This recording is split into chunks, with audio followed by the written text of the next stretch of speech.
do you have a copy of the Bible with you? Of course. Yeah, that's my copy I was right wondering there. if you could read a verse for me. Sure. It's just like 7 sentences. All right. Yeah, it's in the New Testament. Yeah. It's 1 Timothy 2, verses 9 through 16. I also want women to dress modestly, with decency and propriety, not with braided hair or gold or pearls or expensive clothes, but with good deeds appropriate for women who profess to worship God. A woman should learn in quietness and full submission. I do not permit a woman to teach or have authority over a man. She must be silent. For Adam was formed first, then Eve.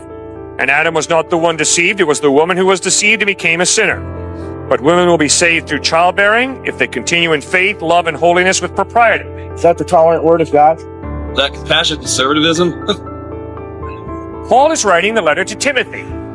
Where is Timothy? He is pastoring in Ephesus.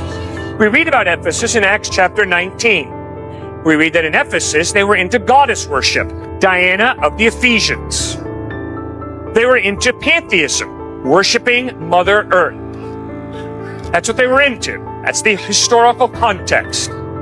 So, women will be saved through childbearing if they continue in faith, love, and holiness with propriety. Well, what's the problem here?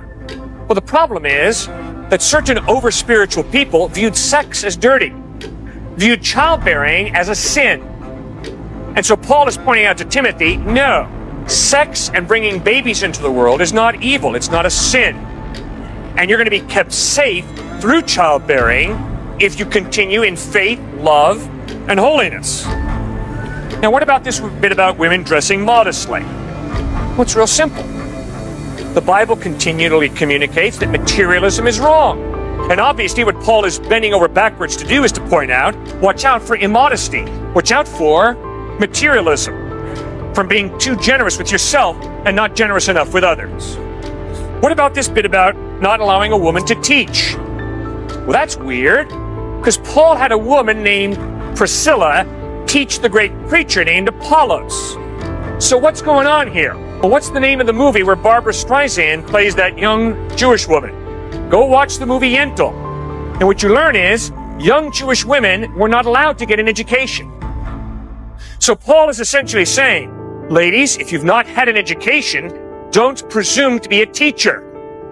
But obviously, those women who did get an education, Paul used as teachers, as he used Priscilla to teach the great preacher Apollos. You see why it's so important to study context, to read the whole thing through.